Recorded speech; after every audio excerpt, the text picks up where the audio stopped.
ጤና ይስጥልን የተወደዳችሁ እንደምን አላችሁ። አርሰናል በኤሚሬትስ ካፕ የመጀመሪያውን ጨዋታ ዛሬ ያከናውኖ ነበር። ከደቂቃዎች በፊት በተጠናቀቀው ጨዋታ በቦሩሲያ ዶርትመንድ ተሸንፏል። 3-2 በሆነ ውጤት የተጠናቀቀ ጨዋታ ነው። ጨዋታውን በተመለከተ የምናነሳቸው ነጥቦች አሉ። በጨዋታው ላይ እነማን ተሰለፉ፣ ምን አይነት እንቅስቃሴ ነበራቸው፣ እያንዳንዱን ዝርዝር ነጥቦች እየነገርናችሁ እንቆያለን። በቻላችሁት አብራችሁን ቆዩ። በመለያ ምቶችም ጭምር የተጠናቀቀ ጨዋታ ነው። የመለያ ምቶችም መርሃ ግብሮች እንደነበሩት ይታወቃል። አርሰናል ከቦሩሲያ ዶርትመንድ ይህንን ጨዋታ ተመልክተናል። ከቀናት በኋላም ደግሞ አርሰናል የሚያከናውነው መርሃ ግብር አለ። ከኮሞ ጋር ያከናውንና ጨዋታውን ለቀጣይ ሳምንት ልክ የዛሬ ሳምንት የሚደረገው የማንቸስተር ሲቲና የአርሰናል የኮሚኒቲ ሺልድ ጨዋታ ይጠበቃል። ስለ ጨዋታው ዝርዝር ነጥቦችን የተመለከትን እንቆያለን። የእናንተንም ሀሳቦች እናስተናግዳለን። ከዛ ውጪ ደግሞ ጨዋታው እንዴት ተመለከታችሁት? በእናንተ በጠበቃችሁት ልክ ሄደ ነው ወይ? እንደ ችግርስ የተመለከታችኋቸው ነገሮች ምንድናቸው? በአርሰናል ቤተሰብ ሀሳብ አስተያየቶቻችሁን ላኩልን። የዝውውር ገበያው ላይ ያሉ በርከት ያሉ ስሞች አሉ። ከአርሰናል ጋር በተያያዘ እነማን ሊለቁ ይችላሉ፣ እነማን ሊመጡ ይችላሉ፣ ምን እየተጠበቀ ምንስ እየተሰማ ይገኛል? እሱን በተመለከተ ዝርዝር ነጥቦችን እንነግራችኋለን። ከአርሰናል ጋር በተያያዘ እያንዳንዱን የክለቡን እንቅስቃሴ በተመለከተ ማለት ነው። ብሩኖ ጉማሬ ዛሬ በኤሚሬትስ ስቴዲየም ተገኝቶ ነበር። ስለሱም የምናነሳቸው የምንላችሁ ነገሮች ይኖራሉ። ለሁሉም በዝርዝር ወደምናነሳቸው ጉዳዮች አልፈናል። አስቀድመን ግን ጥቂት ስለ ጨዋታው እናንሳ። ጨዋታውን በተመለከተ የተመለከትናቸው ነገሮች ምን የተለዩ ነገሮች አሉ? 3-2 ነው የተጠናቀቀው በቦሩሲያ ዶርትመንድ በኩል 7ኛው ደቂቃ ላይ ኢናሲዮ፣ ከዛ በተጨማሪም ካራታስ በ29ኛው ደቂቃ ላይ ግብ አስቆጥሮ ነበረ።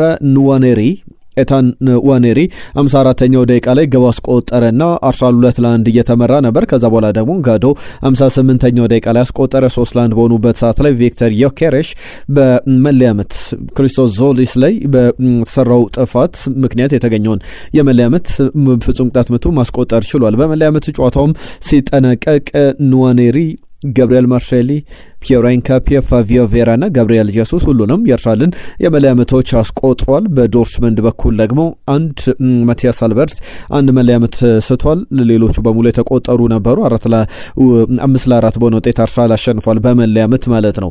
እንደዚህ አይነት የአቋም መፈተሻ ጨዋታዎች ላይ ሁሌም በቅርብ ዓመታት ላይ እየተመለከትናቸው ያሉ ነገሮች አሉ። ብዙ ጊዜ አርሰናልን በሚያደርጋቸው ጨዋታዎች ላይ የመለያ ምቶች እንዲመቱ ይደረጋልና ያንም ዋነኛው ምክንያት ቡድኖች በደንብ እንደዚህ አይነት የአንደኛ ፈን ይፈጥራል፣ ለደጋፊዎችም ብዙ የዝግጅት ጨዋታ ነውና ያንን በተመለከተ ቡድኖች የሚያደርጉበት ነው። ከዛ በተጨማሪም የመለያ ምት ሜንታሊቲ ሙሉ ለሙሉ ያንን ድባብ ያንን ጫና ይዞ ባይመጣም እንደዚህ አይነት ድባብን ለመፍጠር ያሰበ እንደሆነ ይታወቃል። ዛሬ ዳቪድ ራያ የረፍት ጊዜውን በአጭር ቀጭቶ ወይም ማሳጥሮ ተገኝቶ ነበር በኤሚሬትስ ስቴዲየም። በስኳድ ውስጥ አልተካተተም። ነገር ግን የቡድኑ መጥቶ ሲያሟሙቅ እሱም ልምምድ ሲሰራ ሲያሟሙቅ ነበረ በኤሚሬትስ ስቴዲየም ከጨዋታው አስቀድሞ። በቀጣይ እንግዲህ ለኮሚኒቲ ሺልድ ጨዋታ አቬለብል ይሆናል። በኮሞ ጨዋታ ላይ ደግሞ ተቀይሮ ቢያንስ ገብቶ ሲጫወት እንመለከተዋለን ብለን እንጠብቃለን። በዚህ ጨዋታ ላይ አርሰናል ምን ተመለከትን? እናንተ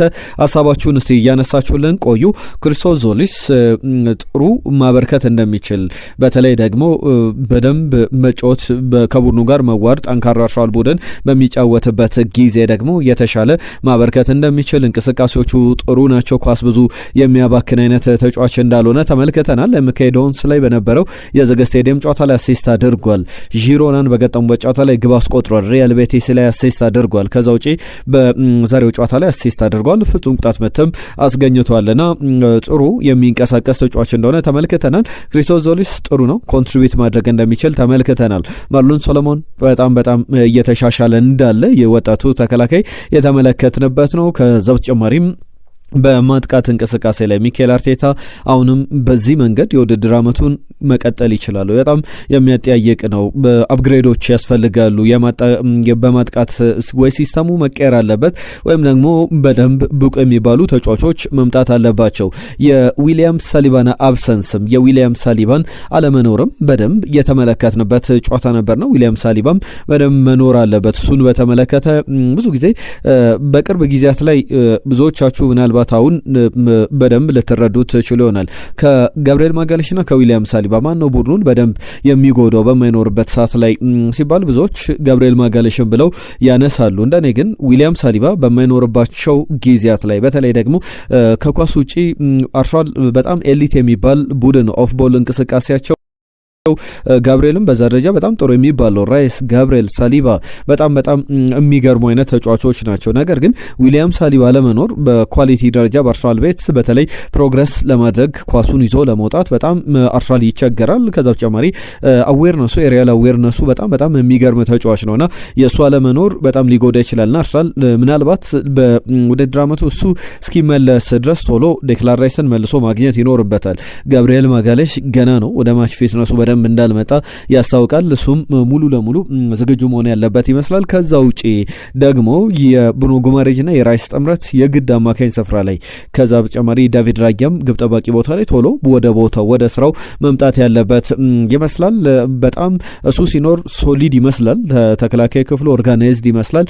እሱ ሳይኖር ደግሞ በጣም የተበታተነ ያ ደግሞ ኖቲሰብል ነው። በጣም በቀላሉ የሚታይ እንደሆነ የተመለከትንበት ነው። በቅርብ ጊዜያት ላይ ያንን መመልከት ይቻላል። ዛሬ ከተመለከትናቸው ዋነኛ ጉዳዮች መካከል እነዚህ በዋነኝነት የሚነሱ ናቸው። የአርሰናል ማጥቃት በጣም ክፍተቶች እንዳሉበት በቪክተር ዮኬሬሽ በካይ ሃቨርትዝ ከዛ በላይ አርሰናል ጥራት ያለው ሲስተም ሊኖረው ይገባል። ወይም የሆነ አይነት ያጫወት መንገድ ሚኬል አርቴታ ክሬት ማድረግ ይኖርበታል። ወይም ደግሞ ተጫዋቾችን ኢንዲቪዥዋሊ ያንን መፍጠር የሚችሉ ተጫዋቾችን ማስፈርም ይጠበቅበታል። ዛሬ በብሩኖ ጉማሬጅ በኩል በኤምሬትስ ስቴዲየም 39 ቁጥር መለያውን ለብሰው ከደጋፊዎች ጋር ተዋውቋል። ጨዋታው ከመጀመሩ በፊት እየተመለከትነው ነው። በተጫዋቹ በኩል ጥሩ ማበርከት እኔ የእናንተ ዋሪየር ነኝ ሲል ነበር ትናንትና። እሱም በተመለከተ ብዙ ነጥቦችን አንስተናል። ብሩኖ ጉማሬጅን በተመለከተ የማርቲን ኦዴጋርድ እንደ አምበል በጣም የሚገርም ልብ የሚነካ ሀሳብ ሲሰጥ ተመልክቻለሁ። በኢንስታግራም ገጽ ላይ ወደ ቤተሰቦች እንኳን በደህና መጣ ብሏል። በእያንዳንዱ የአርሰናል ቤተሰብ ስም፣ በእያንዳንዱ የአርሰናል ተጫዋች፣ የአርሰናል ስታፍ፣ የአርሰናል ሰዎች ስም እንኳን በደህና መጣ ማለት እፈልጋለሁ። ኦፊሻሊ እንኳን ደህና መጣ ማለት እፈልጋለሁ። እንግዲህ ትክክለኛ ዋሪየር እንደሆንክ ልባም እንደሆንክ በደንብ የተመለከትነው ጉዳይ ነውና ከኛ ጋር እንግዲህ አሁን አንተን ለመንከባከብ ከአንተ ጋር በጋራ ለመፋለም ለመወዳደር ለመፋለም ተዘጋጅተናልና በጣም ትልልቅ ሚሞሪዎችን በጋራ ክሬት እናደርጋለን ፈጥራለን ብሎታል በመልእክቱ ላይ። እንኳን ደህና መጣ መልእክቱን ስለ ብሩኖ ጉማሬጅ። ከዛ ውጪ ግን በዋነኝነት እንግዲህ በቀጣይ በጣም የሚገርም ስብስብ ያለበት ቤተሰብ ነው፣ አንተ ደግሞ ስትጨምር የበለጠ ያማረ ይሆናል የሚል ጥሩ አቀባበል አድርገውለታል። ከአርሰናል ጋር በተያዘ የብሩኖ ጉማሬጅ ጉዳይ በቀጣይ ጨዋታ የኮሞን ጨዋታ ላይ እንመለከተዋለን ብለን እንጠብቃለን። አርሰናል በቀጣይ ከማን ጋር ይጫወታል ካላችሁ ኮሞን ይገጥማል። በኤምሬትስ ካፕ ላይ የሚደረግ ጨዋታ ነው። መቼ ነው የሚደረገው?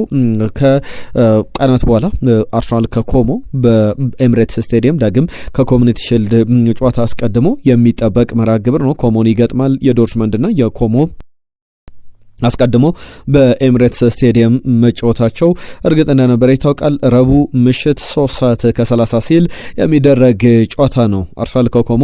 በዛ ጨዋታ ላይ ዳቪድ ራያን፣ ብሩኖ ጉማሬጅን በደንብ እንመለከታቸዋለን ብለን እንጠብቃለን። እስካሁን ግን በፕሪሲዝን ላይ ምን በአካዳሚ ደረጃ ካሉ ተጫዋቾች ኢምፕረስ ያደረጋችሁ ተጫዋች ማን ነው? እኔ ከዚህ በፊት አንስቼዋለሁ። ኢፌ ኢብራሂም የ18 ዓመቱ ተጫዋችን በተመለከተ ብዙ ነጥብ ማንሳት ይቻላል። በጣም ከኳስ ጋር የተመቸው የተረጋጋ አትሌቲክ ነው። የአንድ ለአንድ አጋጣሚዎችን ለማሸነፍ ጥሩ ነው። ኳሶቹ በጣም ፕሮግረሲቭ ናቸው። ወደፊት በደንብ ኳሶችን መቀበል የሚችል መስመር ሰንጣቂ ኳሶች ያሉት ናቸውና 6 ቁጥር ሮል የ6 ቁጥር ኃላፊነት በጣም የተመቸው ይመስላል። ኢፌ ኢብራሂም በአርሰናል ቤት በቀጣይ እንመለከተዋለን። ሙሉ ስሙ ኢፊዮላ ኢብራሂም ይባላል። 2008 ጃንዋሪ 20 ላይ ነበር የተወለደው። በአርሰናል ከ7 ዓመቱ ጀምሮ በአካዳሚ ውስጥ ነበረና በጣም በሚያስገርም ሁኔታ በጣም ጥሩ ፕሮግረስ እያደረገ ይገኛል። በአርሰናል አካዳሚ ሲጀምር አጥቂ ነበር። ነገር ግን ከዛ በኋላ ወደ ኋላ መለስ እያለ ዲፌንሲቭ ሚድፊልደር አንዳንድ ጊዜም ሴንተር ባክና ፉል ባክም ሆኖ መጫወት ይችላል። በጣም ቨርሳታይል ነው። ያንን ደግሞ ሚኬል አርቴታ እየጠበቀ ማሳደግ ይኖርበታል። ከዴክላን ራይስ ብዙ ተምር ያለው ብሎም የሚናገር አይነት ተጫዋች እንደሆነ ተመልክተናል። ለሁሉም እነዚህ የጨዋታውን ጉዳዮች በተመለከተ ልናነሳቸው የወደድናቸው ሀሳቦች ናቸው። እናንተ ደግሞ በመረጣችሁት ጉዳዮች ላይ ሀሳብ አስተያየቶቻችሁን ላኩልን። ዛሬ ከተመለከትናቸው ጉዳዮች መካከል የአርሰናል ማጥቃት አንዱ ነውና በማጥቃት እንቅስቃሴ ላይ እነማን ሊመጡ ይችላሉ የሚለውን እያነሳን ከአርሰናልም ሊለቁ የሚችሉ ተጫዋቾችን በመሃል እየነገርናችሁ እንቆያለን። የሚቀጥሉት ደቂቃዎች አሁንም አብራችሁን ቆዩ። ቪዲዮቻችንን ላይክ አድርጋችሁ እንደጀመራችሁ ተስፋ እናደርጋለን። ሀሳብ አስተያየቶቻችሁን ላኩልን። ከአርሰናል ጋር በተያዘ ከኢንተር ሚላን የ21 ዓመቱን ተጫዋች ፒየሮ ኤስፔሲቶን ለማስፈረም ፍላጎት አለው። በጣም ቬሪ ክሊር ፕሮፋይል ሽፍቲንግ ነው በአርሰናል በኩል እየተባለ ይገኛል። በአንድሪያ ቤርታ በኩል ኢንተር ተጫዋቹን 73 ሚሊዮን ፓውንድ አካባቢ ይገምተዋል። አዲስ ኮንትራት አቅርቦለት እንደነበረም ይታወቃል። በጣም ረጅም ተጫዋች ነው። ከዛ በተጨማሪ ኦልድ ፋሽን የሚባል አጥቂ ነው፣ ወይም ጀርባውን ለጎል ሰጥቶ የሚጫወት ታርጌት ማን መሆን የሚችል ከዛ በተጨማሪም በጣም እንደ ፎልስ ናይን የሚያገለግል ተጫዋች አይደለም።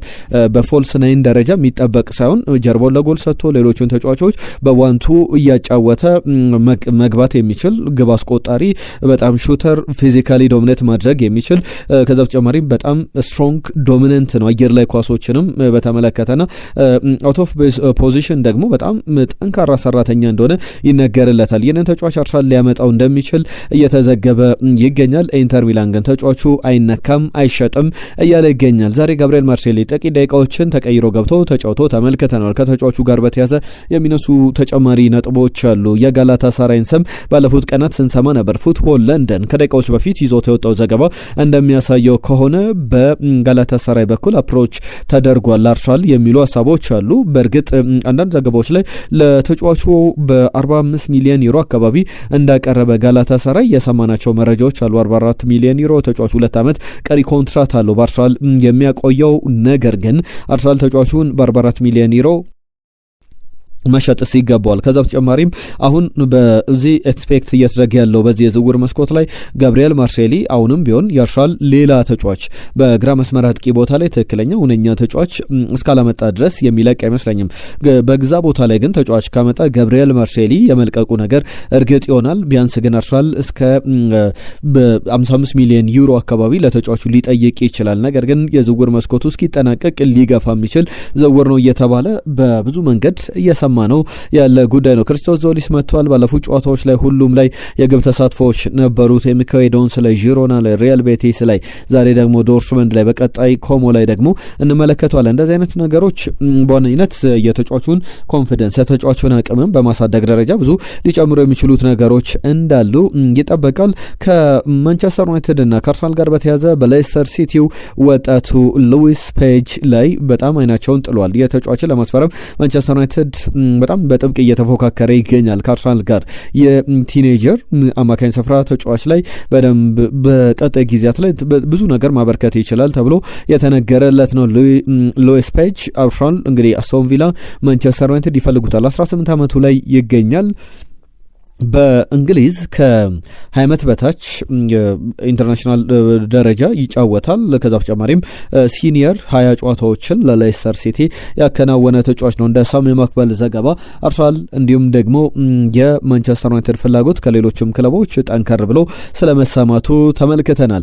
የሪያል ማድሪድ እና የቼልሲን ጉዳይ እንመልከት። ባለፉት ጊዜያት ላይ እንደምናስታውሰው በሪያል ማድሪዶች ሲፈልጉት የነበረ ተጫዋች አለ ከአርሰናል የማርተን ዙቢሜንዲ ጉዳይ ይነሳል። እየወጡ ያሉ ዘገባዎች አሉ። ሙንዶ ዲፖርቲቮ በተለይ ደግሞ አርሰናል ብሩኖ ጉማሬዥን ካስፈረመ በኋላ ምናልባት ይህንን ተጫዋች ሊለቀው ይችላል የሚሉ ዘገባዎችን ይዞ ወጥቷል ሙንዶ ዲፖርቲቮ። ሪያል ማድሪድ ባለፈው ክረምት አርሰናል ተጫዋቹ ለማስፈረም በተቃረበበት ሰዓት አስቀድሞም በሪያል ሶሴዳድና በአርሰናል መካከል ቀድሞ የተሰመረ መስመር የተደረሰ ስምምነት ያለቀ ጉዳይ እንደነበረ እናስታውሳለን። በዛ ሂደት ደግሞ ሪያል ማድሪድ ተጫዋቹን ለማስፈረም በማል ጣልቃ ገብቶ እንዲሁም ዘገባዎችን ታስታውሱ ከነበረ አርሰናል አይጃክ ሊደረግ ነው ወይ፣ ይህንን ተጫዋች ሊነጠቅ ነው ወይ የሚሉ ዝርዝር ዘገባዎችን ስንመለከት እንደነበረ ይታወቃል። በዛን ወቅት ላይ ግን አርሰናል ዝውውሩን አስቀድሞ በኤዱ ጋስፐር አማካኝነት ድርድሩን አጠናቆ ነበረ።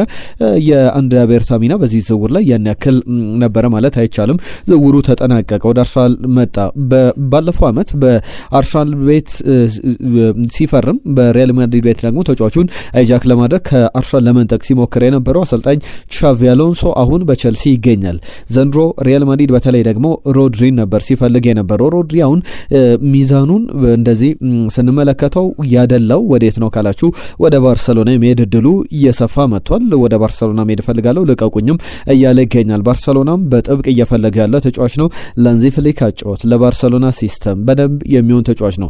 ሪያል ማድሪድ የተጫዋች ሮድሪ የሚያጣው ከሆነ ወደ ማርቲን ዙቢሜንዲ ዝውውር ፊቱን ያዞራል ተብሎ በስፋት እየተዘገበ ይገኛል። አርሰናል ግን ለተጫዋቹ የቼልሲ ፍላጎት ቢኖርም እስከ ስንት ሊጠይቅበት ይችላል የሚለው ጉዳይ በዋነኝነት እየተነገረ ይገኛል። 77 ሚሊዮን ፓውንድ አካባቢ ለተጫዋቹ ሊጠይቅ ይችላል። በ60 ሚሊዮን ፓውንድ እየፈረመ ተጫዋች ነው። 1 ዓመት አገልግሏል። 17 ሚሊዮን ፓውንድ አርሰናል ሊያተርፍበት ይችላል ወይ የሚለው ጉዳይ ይጠበቃል። ቼልሲ ደግሞ በተለይ በዚህ ዝውውር ላይ ኤንዞ ፈርናንዴዝም መልቀቅ ይፈልጋል። ኤንዞ ፈርናንዴዝ ደግሞ ሮድሪ ከለቀቀ ወደ ማንቸስተር ሲቲ ሊሄድ ይችላል። በእርግጥ ማንቸስተር ሲቲ አዩብ ባዴን ዝውውርም ላይ እየሰራ እንዳለ ይታወቃሉ። ትስስር ነገሮች አሉበት። ምናልባት አርሰናልም ኤንዞ ፈርናንዴዝን ዳግም ሊፈልግ ይችላል። በኤንዞ ፈርናንዴዝ በኩል ግን ጥሩ የአርሰናል ተጫዋች ሊሆን ይችላል። በአማካኝ ስፍራ ላይ ዴክላን ራይስ ከዛ በተጨማሪም የብሩኖ ጉማሬዥ ዝውውር ተጠናቆለቱ አሉ።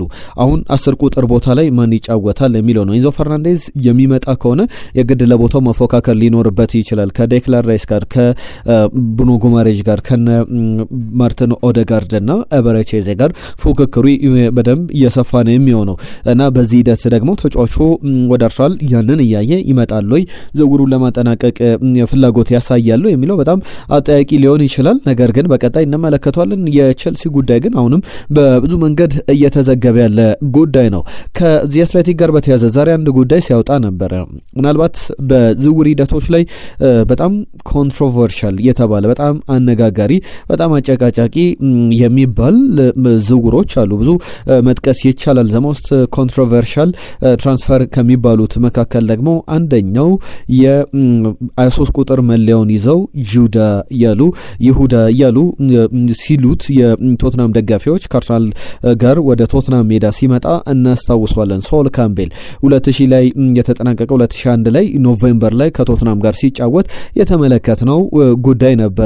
ይሁዳ የሚለው የ23 ቁጥር መለያውን ከፍ አድርገው ሲያሳዩ እንግዲህ 25 ዓመታት በፊት የነበረ ነው የሶል ካምቤል ዝውውር 2001 ላይ የነበረ ነው። አሁን ደግሞ ከ25 ዓመታት በኋላ ሌላ ዝውውር አርሰናል ከቶትናም ሆትስፐር ሊያደርግ ይችላል ወይ? በጣም ትልቁ አነጋጋሪ ጉዳይ ነው። ክርስቲያን ሮሜሮ በአርሰናል ይፈለጋል። አርሰናል የመከላከል አማራጩን ለማስፋት በሚጠቀምበት ወቅትም ብዙ ነገር ማበርከት የሚችል ተጫዋች ነው። ነገር ግን በተጫዋቹ በኩል ብዙ ጊዜ ሬክለስ የሆኑ ጥፋቶቹ በጣም ዋጋ ላይ ያስከፍሉ ይችላሉ። ከዛ ውጭ ግን የሚገርም አይነት የፕሪሚየር ሊግ ኤክስፔሪንስ ያለው ተከላካይ ነው። ከዛ በተጨማሪ ዋጋውም 40 ሚሊዮን ፓውንድ አካባቢ የሚገመት ነው። ባለፈው ዓመት ቶትናምን ባምበልነት ሲመራ የነበረው ክርስቲያን ሮሜሮ በ25 ዓመት በኋላ እንደ ሶል ካምቤል አይነት ዝውውር ሊፈጸም ይችላል ወይ? ቶትናም ተጫዋቹን በጭራሽ ለአርሰናል ለመልቀቅ ፍላጎት የለውም። ሮሜሮም ወደ አርሰናል የሚመጣ ከሆነ ሌላ ድብልቅልቁ የወጣ አነጋጋሪ ነገሮችን ልንመለከት እንችላለን። በዚህ ደረጃ ላይ ዚ አትሌቲክ ሰፊ ዘገባን ይዞ ወጥቶ ተመልክቻለሁ። የመጨረሻ 1-2 ጉዳዮችን ላንሳ። የገብርኤል ጀሱስ ጉዳይን እንመለከታለን። በዛሬው ጨዋታ ላይ በተቀይሮ ገብቶ ተመልክተናል። ጥቂት ደቂቃዎችን በሜዳ ላይ ያሳልፏል። ጂዮቫኒ በራንቺኒ የገብርኤል ጀሱስ ወኪል ናቸው። እኚህ ወኪል አርሰናልና ናፖሊ ምንም አይነት ፖቴንሻሊ በተጫዋቹ ዝውውር ላይ ያደረጉት ንግግር የለም፣ ምንም አይነት ኔጎሽዬሽን የለም የሚሉ ሀሳቦችን አንስተዋል። ከዛ ውጪ ብራዚሊያን ሴንተር ፎርዋርድ ነው የገብርኤል ጀሱስን በተመለከተ ናፖሊ በተጫዋቹ በኩል ፍላጎት እንዳለው ቢዘገብም እስካሁን በማክሲሚሊያኖ አሌግሪ በኩልም ያን ነገር ቢያነሱም የበለጠ ዝርዝር ነገሮች እየወጡ አይደለምና ወኪሉም ያን ነገር አስተባብሏል። ስለዚህ ምናልባት እንደዚህ አይነት የወኪሎች ሀሳብ ጂዮቫኒ ለምሳሌ ወጥተው አስተያየት መስጠት ያስፈልጋቸው ከናፖሊ ጋር ተስማምቷል እየተባለ ስለነበረ ሌሎች ክለቦች ፍላጎታቸው ቀዝቀዝ እንዳይል ወኪሉ ወጥተው ምላሽ መስጠት ነበረባቸው። ለዛም ይመስላል የአንቶኒዮ ኑሳም ጉዳይ በዋነኝነት በብዙሃን መገናኛዎች እየሰማናቸው ካሉ ጉዳዮች መካከል አንዱ ነው። በላይፕዚግ ሊቆይ ይችላል። አርሰናል ዝርዝሮች ውስጥ ለምሳሌ ኒኮ ዊሊያምስ፣ ሮድሪ ባርኮላ እያለ ዝርዝሮችን ሲያስቀምጥ አንቶኒዮ ኑሳን በለብዚሽ በኩል የተመለከትነው የ21 ዓመቱ ኖርዌይ ተጫዋች ለማስፈረም ፍላጎት አለው የሚሉ ሀሳቦች ሲነሱ እንደነበር ይታወቃል። ተጫዋቹ ግን በዛው በአርቤ ላይፕዚግ ሊቆይ የሚችልበት እድል እየሰፋ ስለመምጣቱ ተመልክተናል። በርከት ያሉ ጉዳዮችን አነሳን። ትናንትና የመጡልን መልእክቶች አሉ። የተለያዩ ጉዳዮችን ባነሳንበት ቆይታችን ላይ የእናንተ መልእክቶችንም ተቀብለን ነበረ። ቢኒ ባና ፔድሮ ኔቶ አስፈላጊ ነው ብዬ አላስብም፣ ቢመጣም ከሱ ይልቅ ጠቃሚው ኬነን ዩልዲዝ ብቻ ነው ብሎናል። ከዛ በተጨማሪ ኪዱ የጻፈልን መልእክት አለ። ሮሜሮ የቀይ ካርድ ፍቅረኛ ነው፣ ኮንሳ የተሻለ ተጫዋች ነው ከሮሜሮ ይልቅ የሚል ሀሳቡን ልኮልናል። አይናለም ጌታቸው ኔቶ የተባለው ተጫዋች ምን የማይሆን ነገር ነው ብሏል። ወደ ሲቲ ይሂድ፣ ኔቶ በጭራሽ ወደ አርሰናል ሊመጣ አይገባውም ነበር የሚል ሀሳቡን ልኮልናል። ከዛ በተጨማሪ የሱፍ መሐመድ የቱንም አይነት ክፍያ ተከፍሎ ፔድሮ ኔቶ ሳይሆን መምጣት ያለበት ኬነን ይልዲዝ ነው። የቱንም አይነት ክፍያ መክፈል አለበት አርሰናል ለኬነን ይልዲዝ፣ ፔድሮ ኔቶ ጭራሽ አያስፈልግም ብሎናል። ሁሴን የጻፈልን መልእክት አለ። ለምታቀርቡልን ዜና ከልብ እናመሰግናለን። ክረምትን አሳምራችሁልን ብሎናል። እኔ ለአርሰናል ጨዋታ የሚሆን አይመስለኝም ኔቶ ሁሉም ቲም ጋር እኛ ጋር ሲጫወት ዘግቶ ነው። ስለዚህ እንደ ኒዲያይ፣ ራፋኤሊያው ወይም ደግሞ ክሩፒ አይነት ድሪብለር አርሰናል ያስፈልገዋል። ይልዲዝ ግን የ10 ቁጥር ተጫዋች ነውና እሱም አያስፈልገንም ብሎናል። ሁሴን እናመሰግናለን። ዴቭ ዳዊት የጻፈልን መልእክት አለ። ከሳሊባ ቀጥሎ የዓለማችን ቁጥር 1 ራይት ሴንተር ባክ ሮሜሮ ነው። የስፐርስ ተጫዋች ቢሆንም ሶል ካምቤልን እንደማደንቀው እሱንም አደንቀዋለሁ። በጸባዩም ትንሽ ካርድ ይበዛበታል። አርቴታ ለሱ መድኃኒት አያጣም፣ ቀላል ነው። በተረፈ አርሰናል የጸባይ ቡድን ስለሆነ ቀሪ ጊዜው በጣም ምርጥ ይሆንለታል ብዬ አስባለሁ ብሎናል። ፍሬውን ደሳለኝ ኒኮ ዊሊያምስ ይምጣ የሚል ሀሳቡ ልኮልናል። ዋሪስ አብደላ ሰላማችሁ ይብዛ ብሎናል። እናመሰግናለን። ሚካኤል ስዩምም እናመሰግናለን ስለ ጻፍክልን መልእክት። ሁላችሁንም ከልብ እናመሰግናለን። ቪዲዮቻችንን ላይክ፣ ሼር፣ ሰብስክራይብ፣ ኮሜንታችሁንም እየላካችሁልን አብራችሁን ቆዩ። የዛሬን እዚህ ላይ ያበቃን። ለሰጣችሁን ጊዜ ለሀሳብ ለአስተያየቶቻችሁ በሙሉ ከልብ እናመሰግናለን። ጤና ይስጥልን ብለናል።